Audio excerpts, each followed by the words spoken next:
Le 28 juillet 1959, l'Assemblée nationale a ratifié les accords passés avec la République française par lesquels nous avons accédé cette nuit même à l'indépendance. Cette indépendance de la République du Congo, mes chers concitoyens, je la proclame solennellement et universellement. Nous sommes ici tous associés en cette heure historique à la réalisation du vœu unanime du désir le plus cher de tout notre peuple. Vous allez manifester à juste titre votre allégresse, car il est bien vrai que nous vivons un jour faste et ce 15 août 1960 doit être consacré à la joie. Mais cette journée doit être aussi un moment de réflexion, car elle marque une étape essentielle de la vie de notre État.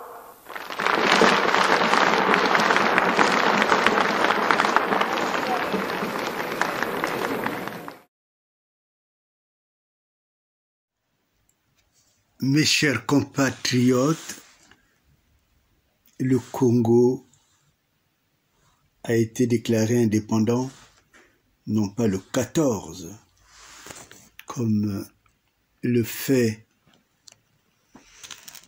ou veut le célébrer celui qui fait fonction de président au Congo, qui n'a jamais été élu,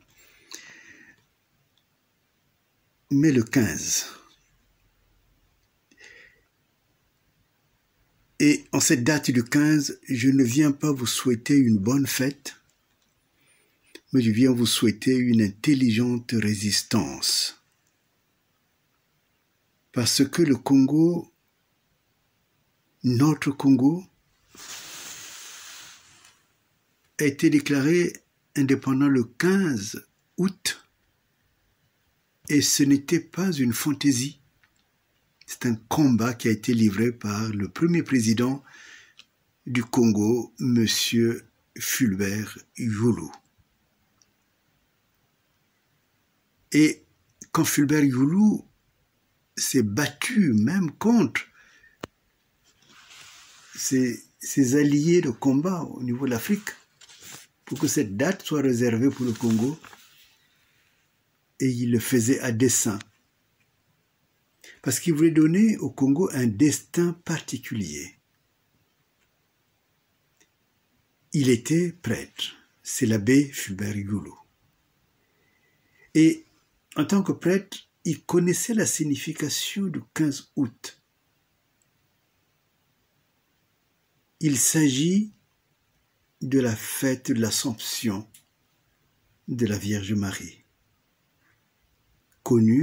mieux connue chez les catholiques que chez les protestants, par exemple. Et à travers cette Assomption, c'est-à-dire que Marie, qui est, par la vertu de son Fils, montée au ciel,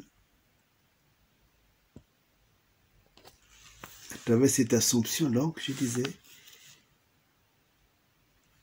il voulait donner le destin du Congo, non pas un destin fait de main d'homme, mais un destin qui sort de la main de Dieu.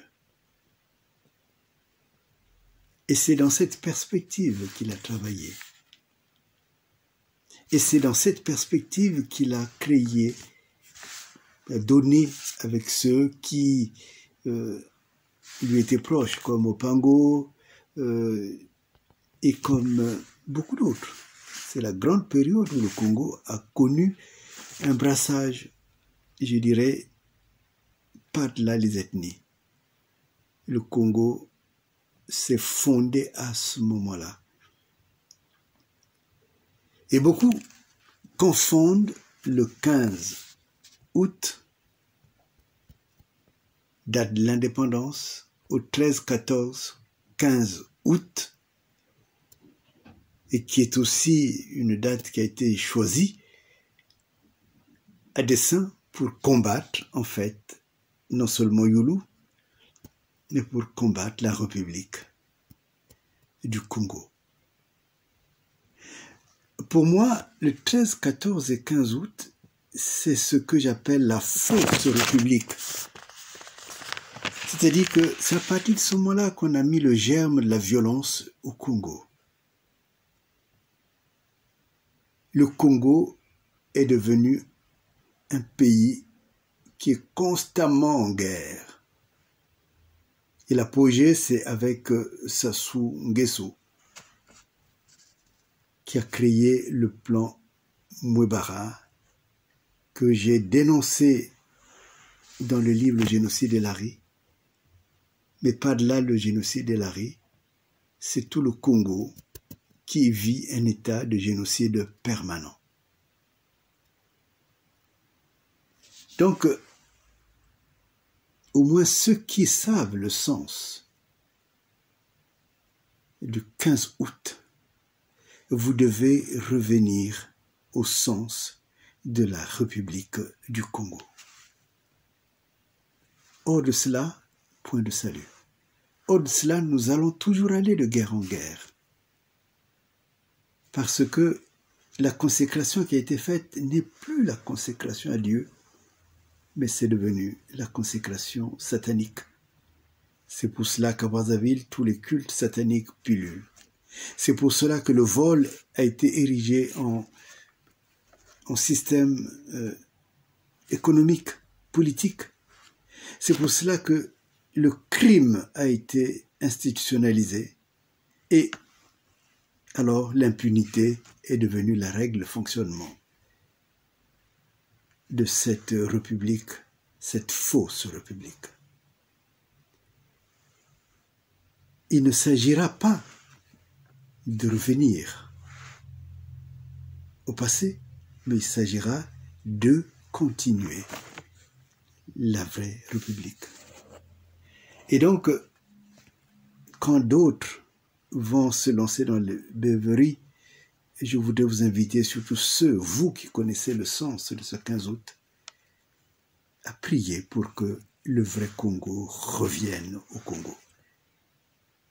Pour que ceux qui sont venus voler, ce que j'appelle les mercenaires, qui ont créé une république, la piraterie, aujourd'hui soient renversés par la puissance de Dieu. Qu'aujourd'hui, Marie puisse prier pour que ce qu'elle a dit elle-même dans ce qu'on appelle le Magnificat se réalise pour le Congo. Donc, mes amis, je ne viens pas vous souhaiter la bonne fête. Je viens souhaiter la fin des crimes, la fin de l'impunité, la fin de la faim. Je viens souhaiter que la fausse république aujourd'hui s'arrête pour que nous revenons à la République du Congo. Donc, intelligente résistance, là où vous êtes. Ne vous laissez pas entraîner par le découragement.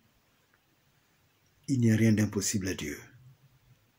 Ce Congo pour lequel M. Fulbert Yulu s'est battu est là, entre les mains de Dieu.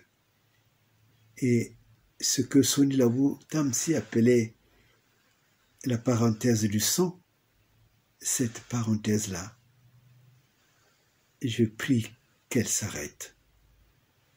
Que Dieu vous bénisse.